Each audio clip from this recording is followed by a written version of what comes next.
Bienvenido a tu canal de maqueteo, soy Luigi1944 y hoy os traigo una review del Ki 44 Toho, de la marca Hasegawa y en escala 1.72. Esta es otra de esas maquetas que he conseguido en una página de segunda mano, por eso viene sin caja y viene metida en una bolsa. Este Ki 44 de la marca Hasegawa fue acuñado en 1972 y para los cánones de la época era una maqueta avanzadísima. Ahora os enseñaré por qué. Y como siempre, lo primero que vamos a hacer es echar un vistazo a las instrucciones, a ver cómo es el montaje de este trasto. La maqueta viene con las instrucciones impresas en folios. Entiendo que el anterior dueño debió de perderlas en algún momento. Afortunadamente, hoy en día hay algunas páginas en las que podemos encontrar las instrucciones en PDF para descargar. La construcción del motor no reviste demasiada complicación. Viene el radiador por un lado y luego los bloques de cilindros por otro. La cabina es de tipo bañera, algo bastante habitual para esa época en esta marca. Es interesante porque en las maquetas de esta época el piloto era importante que lo llevaran, por algún motivo lo llevaba siempre.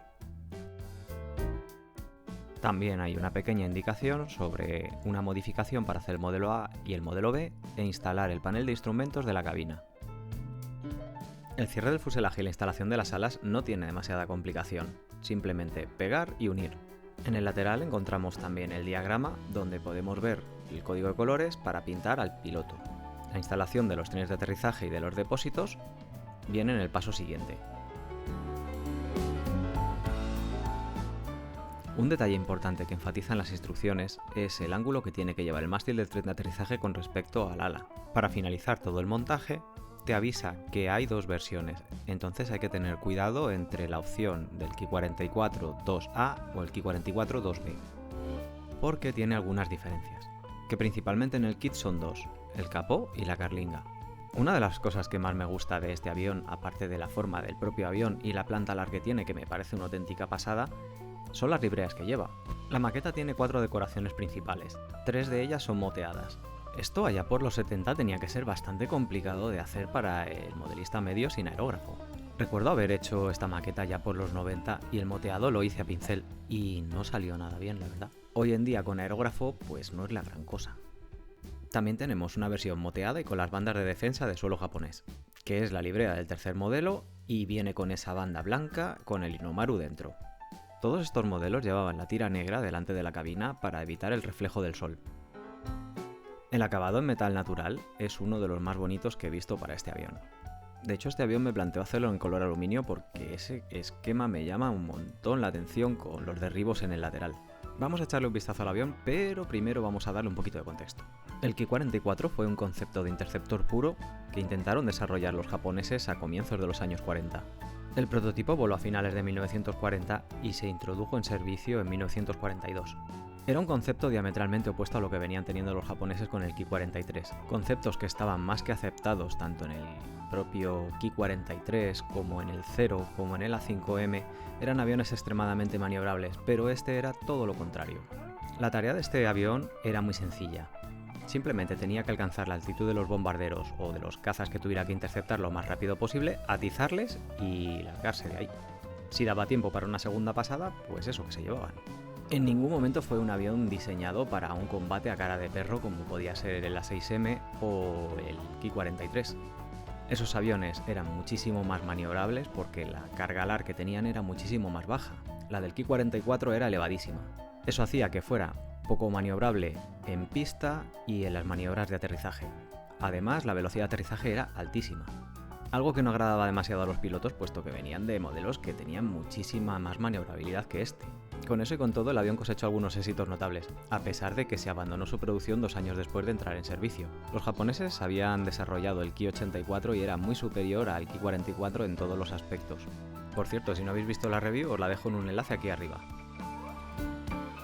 ¿Os pasa a vosotros que tenéis tantas maquetas que al final las termináis sacando de la caja y metéis 3 o 4 maquetas en una caja para almacenar más todavía? Yo aún no he llegado a ese límite, pero dame tiempo.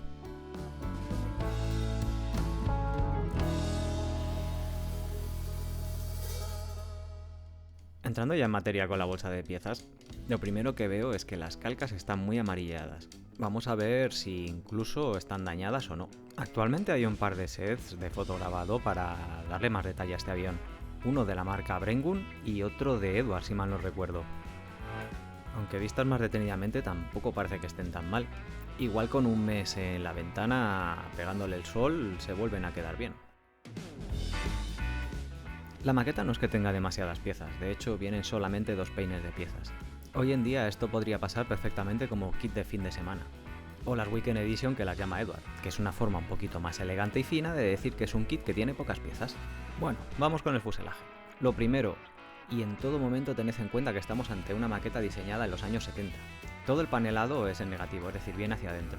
En este canal ya he hecho reviews de otras marcas europeas de los años 70 y podéis ver la diferencia entre unas y otras. En esta época, Hasegawa y Tamiya eran las que cortaban el bacalao. Toda la maqueta tiene detalles finamente grabados. El capó del motor está modelado en una sola pieza y es una auténtica pasada. Viene con las tomas de aire perfectamente modeladas y definidas. No se aprecian marcas de rebabas en ninguna pieza. Para los cánones de la época, los trenes de aterrizaje están extremadamente bien detallados. Actualmente se podrían hacer muchísimo mejor, pero es lo que había en aquel entonces.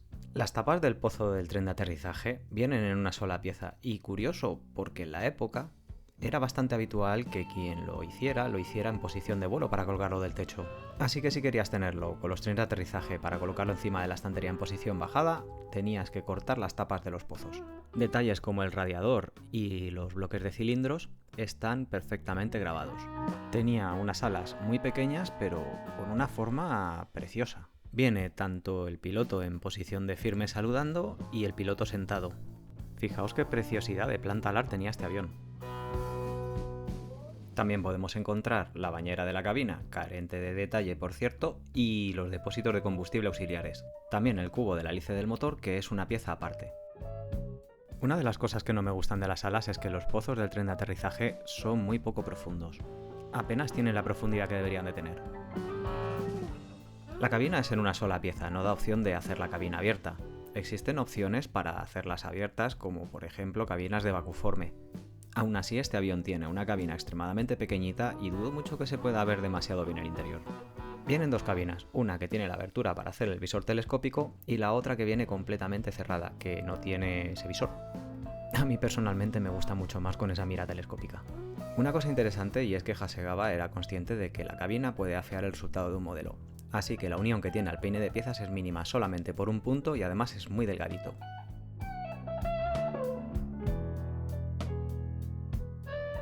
Actualmente no se conserva ningún Ki-44 real. Siempre diré que una de las cosas que más me gustan de los aviones japoneses es precisamente los camuflajes que se le pueden meter y el desgaste que se les puede hacer. Hay que tener en cuenta que estos aviones rara vez operaban desde una pista que estuviera preparada, sobre todo cuando estaban en islas y no tenían demasiados medios ni habían invertido demasiado en las obras para hacer una pista. De hecho, muchas pistas de campaña eran terraplenes alisados donde los aviones podían correr. Cuando llovía los aviones estaban llenos de barro, cuando no los aviones estaban expuestos al sol y la pintura pues se deshacía. Cuando los motores estaban arrancados, podía lanzarse gravilla contra ciertas partes del avión. Eso arrancaba además trozos de pintura y le daba al avión un aspecto que daba mucha pena. Eso no quiere decir que el avión estuviera en mal estado, ojo, pero sí que parecía sucio, descuidado y que estaba hecho polvo, pero nada más lejos de la realidad. Hay que tener en cuenta que tanto la Marina como el ejército japonés estuvo saltando de isla en isla por todo el Pacífico, y eso hacía que tuviera muy poco tiempo para preparar pistas o desarrollar las obras necesarias para tener un aeródromo en condiciones. Esos aeródromos generalmente estaban en suelo japonés, donde sí que tenían los medios y los recursos suficientes para hacer una pista de cemento.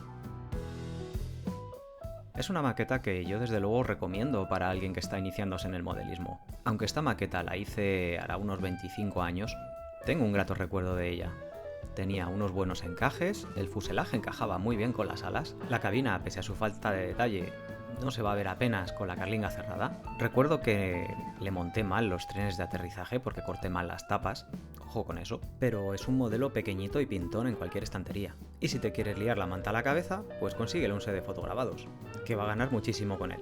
Quiero daros las gracias por haber llegado hasta aquí y haber visto la review. Si te gusta el contenido, déjame tu like. Si aún no te has unido a la tripulación, aprovecha y hazlo ahora. Pulsa el botón de suscribirte, que es gratis. Es una de las poquitas cosas gratis que nos quedan en esta vida. Recuerda que me puedes dejar tus dudas abajo en la caja de comentarios. O si has hecho un trasto de estos, cuéntame cómo fue. Nos vemos en vuestro canal de maqueteo.